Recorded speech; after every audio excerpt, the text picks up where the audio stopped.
अस्सलाम वालेकुम स्टूडेंट्स। आज की वीडियो में हम यूनिट 4 के एमसीक्यूज करने जा रहे हैं जो कि है higher order derivatives and applications. हमने इसकी प्रीवियस पूरा चैप्टर के एक्सरसाइजेस सॉल्व की हुई हैं। अगर आपको किसी भी एक्सरसाइज के सॉल्यूशंस चाहिए तो मेरी प्लेलिस्ट में इसकी वीडियोस मौजूद हैं, तो आप वो वीडियो जरूर देखिएगा। आज की वीडियो में यूनिट 4 के एमसीक्यू शुरू करने जा रहे हैं। एमसीक्यूज नंबर 1 है, if y is equals to 1/x then find the third derivative at point 1। Right तो सबसे पहले स्टूडेंट्स, ये जो फंक्शन हमारे पास है y is equals to 1/x, इसको हम इस तरह से भी लिख सकते हैं कि x की power -1। Right now we have to find out the first derivative. तो डेरिवेटिव किस तरह से निकालते हैं कि यहाँ पे लगेगा इसका पावर रूल, यानी कि जो इसकी पावर में है -1 वो इसकी साथ मल्टीप्लाई में आ जाएगा -1 और पावर -1 क्योंकि एक पावर कम होती है, डेरिवेटिव का रूल है, तो -1 x की power -2। This is a first derivative. Now we have to find out the second derivative. Again एक माइनस ऑलरेडी मौजूद है, पावर में जो -2 है वो इसके साथ मल्टीपल में आ जाएगा और x की पावर -2 -1 यानी कि एक पावर और रिड्यूस कर देंगे, तो माइनस माइनस प्लस होके 2 आ जाएगा और x की पावर -3 हो जाएगा। Now we have to find out the third derivative, और थर्ड डेरिवेटिव में क्या है कि 2 तो ऑलरेडी मौजूद है बेस में, तो -3 भी नीचे आ जाएगा, तो -3 और x की पावर -3 -1 हो जाएगी। तो अब इसको सिंप्लीफाई करने के लिए -3 2 × 6 हो जाएगा और x की पावर -4। राइट अब ये मुझे 1 पे चाहिए, यानी कि जहां जहां x है मुझे पुट करना है 1। तो अब क्या करेंगे हम कि y triple derivative at point 1 is equals to -6, x की जगह पे 1 पुट करेंगे देन -4। अब इसको सिंप्लीफाई करेंगे, या तो इसको सिंप्लीफाई कर लें या फिर डायरेक्ट आके यहीं पे सिंप्लीफाई कर लें। -6 x की पावर 4, जब -4 नीचे चली जाएगा तो पावर पॉजिटिव हो जाएगी जो कि +4 में आ जाएगी पावर। अब x की जगह पे 1 पुट कर दीजिए, पावर ऊपर इवन है यानी कि 4 पावर है, तो इट्स मीन कि यहाँ पे मेरे पास रिजल्ट आएगा -6। सो द करेक्ट ऑप्शन इज -6। तो यहीं पे हमने x की जगह पे 1 पुट कर दिया था, तो y triple derivative at point 1 is equals to -6। So here the correct option is option B, -6. Now moving towards the next MCQ, MCQ number 2. And the MCQ is what will be the nth derivative of 2e की power x. तो student function है हमारे पास 2e की power x। अगर मैं इसका first derivative लेती हूँ तो 2 तो एज इट इज आएगा क्योंकि कोफिशिएंट में है, और e की पावर x का डेरिवेटिव e की पावर x ही होगा। अब जब मैं इसका सेकंड डेरिवेटिव लेती हूँ तो वापस मुझे रिटर्न यही मिलेगा, यानी कि 2e की पावर x। मैं इसके जितने भी डेरिवेटिव लेती जाऊँ रिजल्ट में मुझे 2e की पावर x ही मिलेगा। इट्स मीन अगर मैं इसका nth डेरिवेटिव भी लेती हूँ तब भी मुझे आउटपुट में 2e की पावर x ही मिलेगा, क्योंकि 2 तो इसके साथ कोफिशिएंट में है और e की पावर x का डेरिवेटिव e की पावर x है। सो the correct option is C। Now moving towards third MCQ, if x phi is equals to k square, then second derivative of phi is dash. तो student यहाँ पे हम y को separate करते हैं, y is equals to के square upon x, और जो नीचे x है जब वो ऊपर जाएगा तो x की पावर -1 हो जाएगी। तो यहाँ पे हम लिखते हैं के स्क्वायर x की पावर -1। ये हमारे पास फंक्शन है, और इसका फर्स्ट डेरिवेटिव अगर मुझे निकालना है तो -1 तो जो पावर में है वो इसकी बेस में आ जाएगा और k से मल्टीप्लाई होके -k हो जाएगा, और x की पावर -1 एक और -1 हो जाएगी तो -2। ये फर्स्ट डेरिवेटिव है। Now we have to find out the second derivative. ये जो -2 है ये नीचे आ जाएगा, -k से मल्टीप्लाई हो जाएगा और x की पावर हो जाएगी -3। -k into -2 is 2k, plus का 2k, और x -3 जब डिनोमिनेटर में आएगा तो पावर प्लस में हो जाएगी 2k अपॉन x3। तो करेक्ट ऑप्शन हुआ इसका ऑप्शन नंबर डी, जो कि है 2k अपॉन x³। सॉरी, ये के स्क्वायर है यहाँ पे, राइट ये शुरू से के स्क्वायर चलता आ रहा है। Okay now moving towards the fourth MCQ, third order derivative of 2 की पावर x इज व्हाट। तो स्टूडेंट फंक्शन है हमारे पास y इज इक्वल्स टू 2 की पावर x। फर्स्ट डेरिवेटिव लेंगे तो अब हमें पता है कि अगर मेरे पास कोई फंक्शन ऐसा है जो a की पावर x है और मुझे उसका डेरिवेटिव लेना है तो ये इक्वल होता है a की power x as it is आएगा और साथ में ln ऑफ a। अब यहाँ पे a की जगह पे 2 है हमारे पास, तो ये हो जाएगा 2 की पावर x और साथ में आ जाएगा ln ऑफ 2। राइट अब ln ऑफ 2 एक कांस्टेंट नंबर है, आप इसकी वैल्यू कैलकुलेटर से भी निकाल सकते हैं। तो ln2 तो कांस्टेंट नंबर है, ये तो हो जाएगा साइड पे। अब जब मुझे सेकंड डेरिवेटिव लेना है तो ln2 कांस्टेंट साथ में आ जाएगा और 2 की पावर x का डेरिवेटिव अगेन वही होगा, यानी कि 2 की power x ln of a, a की जगह पे आ जाएगा 2 की पावर x ln ऑफ 2।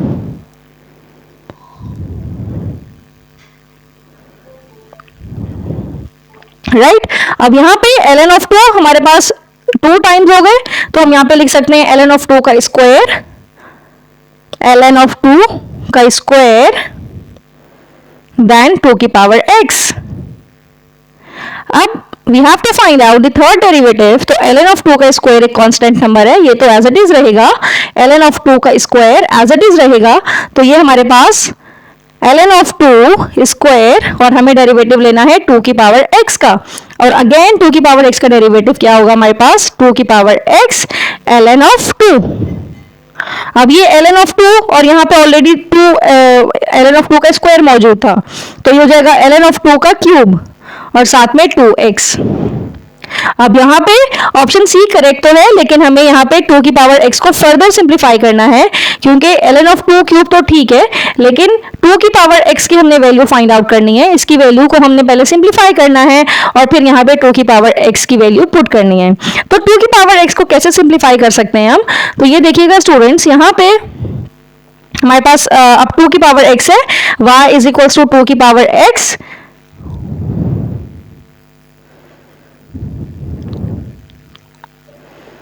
यहाँ पे बोथ साइड पे ln ले लेंगे, ln y is equals to ln 2 की पावर x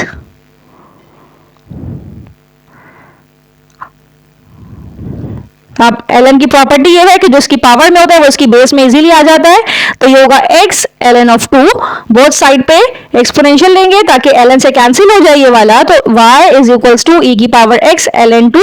अब यहाँ से जो y की वैल्यू है वो है 2 की power x is equals to e की पावर x ln 2। तो ये जो 2 की पावर x थी हम यहाँ पे पुट कर सकते हैं e की पावर x ln ऑफ 2,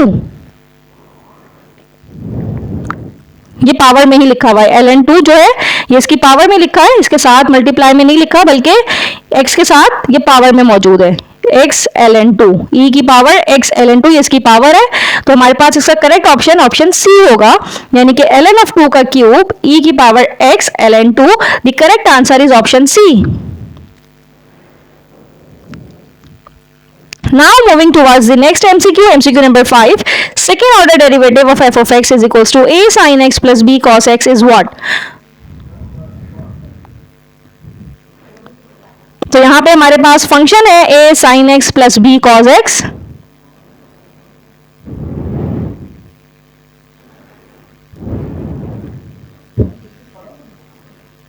तो इसका फर्स्ट डेरिवेटिव लेंगे, ये हो जाएगा a, साइन का डेरिवेटिव होता है cos x, माइनस cos का डेरिवेटिव माइनस साइन होता है। अब अगेन सेकंड डेरिवेटिव लेंगे, तो cos का डेरिवेटिव माइनस साइन x और साइन x का डेरिवेटिव cos x, यहां से माइनस कॉमन आ सकता है, तो ये रह जाएगा a साइन x, माइनस तो कॉमन लिया हुआ है हमने, तो अंदर हो जाएगा प्लस b cos x। और अगर आप यहाँ पे गौर करें तो a sin x plus b cos x ये हमारे पास ओरिजिनल फंक्शन ही है। ऊपर ये वैल्यू देखिए, ये a sin x plus b cos x किसके इक्वल है f of x के, तो हम यहाँ पे पुट कर सकते हैं कि f double derivative of x is equals to minus f of x। It's mean the correct option is option B, यानी कि जब आप इसका सेकंड डेरिवेटिव लेंगे तो रिटर्न में आपको माइनस f of x मिलेगा। Now moving towards the sixth MCQ, S is the distance covered by a car, then second order of S will be its dash। तो S represent कर रहा है distance को, अगर हम इसका रेट ऑफ चेंज मालूम करें यानी कि इसका डेरिवेटिव लें तो ये इक्वल होता है वेलोसिटी के। जब ये वेलोसिटी के इक्वल है इसका फर्स्ट डेरिवेटिव, तो जब हम डिस्टेंस का सेकंड डेरिवेटिव लें यानी कि वेलोसिटी का अगेन डेरिवेटिव लें तो ये इक्वल होगा एक्सेलरेशन के। It's mean the change of velocity is called acceleration. This is the acceleration, second derivative of distance. So the correct option is option C, that is acceleration.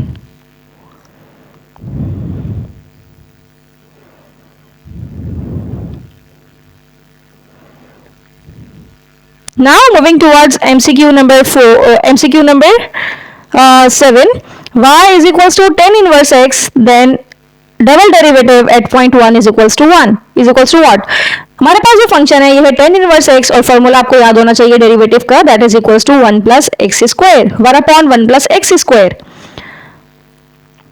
यानी कि अगर मैं 1 plus X square को numerator में ले जाऊं तो इसकी पावर हो जाएगी -1। तो अब मुझे इसका अगेन डेरिवेटिव लेना है, तो पहले पावर रूल लगाते हैं, -1 तो इसके साथ कोफिशिएंट में आ जाएगा और 1 प्लस एक्स स्क्वायर की पावर हो जाएगी -1 माइनस 1 इज -2। तो अब मुझे ब्रैकेट का भी डेरिवेटिव लेना है, तो 1 का डेरिवेटिव तो हो जाएगा 0 और एक्स स्क्वायर का डेरिवेटिव होगा 2x।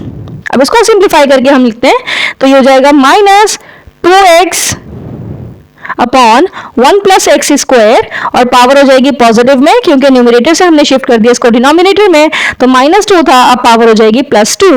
अब मुझे यहाँ पे जहां जहां x है 1 पुट करना है, तो x की जगह पे हम पुट करते हैं 1, तो -2 इंटू 1 डिवाइडेड बाय 1 प्लस 1 का स्क्वायर यानी कि 2 हो जाएगा, और 2 के ऊपर ऑलरेडी स्क्वायर मौजूद है, तो एक 2 से 2 का स्क्वायर कैंसिल होके -1/2 रिजल्ट में आ जाएगा हमारे पास।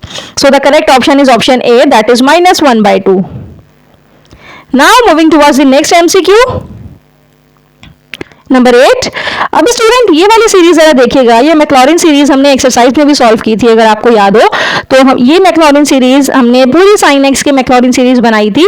तो मैक्लॉरिन सीरीज ये जो मौजूद है y is equals to x minus X square upon 3 factorial plus x की पावर 5/5 फैक्टोरियल, ये इक्वल है साइन एक्स के। तो यहाँ पे हम डायरेक्ट भी पुट कर सकते हैं कि ये मैक्लॉरिन सीरीज इक्वल है साइन एक्स के। Now moving towards the next MCQ, MCQ number 9.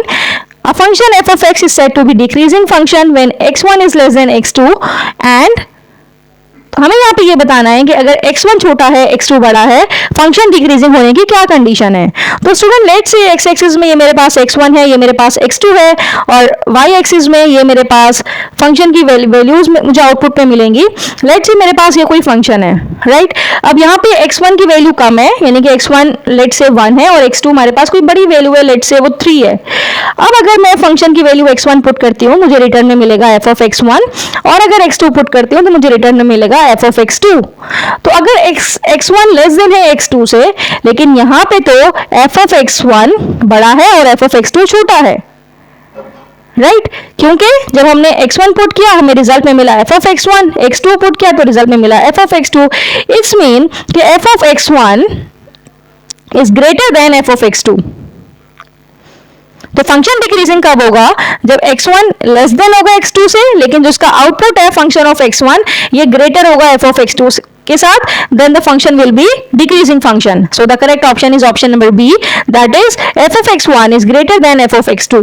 यानी कि जैसे जैसे हम x1 से x2 में मूव करेंगे फंक्शन की वैल्यू हमारे पास डिक्रीज होती चली जाएगी, यानी कि प्रीवियस वैल्यू बड़ी है और जब बाद में x2 पुट करेंगे तो वो वैल्यू हमारे पास छोटी है। तो यहाँ पे देख भी लीजिए ये x1 की वैल्यू f of x1 है, x2 की वैल्यू f of x2 है, तो फंक्शन इंक्रीज हो रहा है तो फंक्शन की वैल्यू डिक्रीज हो रही है। Now moving toward MCQ number 10, if a function f of x is said that f dash of c is equals to 0, then the point c f of c is called what? तो correct answer stationary point है, क्योंकि हमने देखा था कि जब function का हमने फर्स्ट डेरिवेटिव लिया था और किसी पॉइंट पे उसका रिजल्ट 0 आया था, तो ये जो हमें पॉइंट मिला था यानी कि c वाला पॉइंट और उसका डेरिवेटिव ये हमारे पास स्टेशनरी पॉइंट कहलाता है। तो ये तो हमारे पास डेफिनेशन थी, हम इसको डायरेक्ट भी पुट कर सकते हैं, यानी कि stationary point is the correct answer. तो स्टूडेंट यहाँ पे हमने MCQs कंप्लीट कर लिए चैप्टर नंबर 4 के। कोई भी प्रॉब्लम हो तो कमेंट बॉक्स में जरूर बताइए।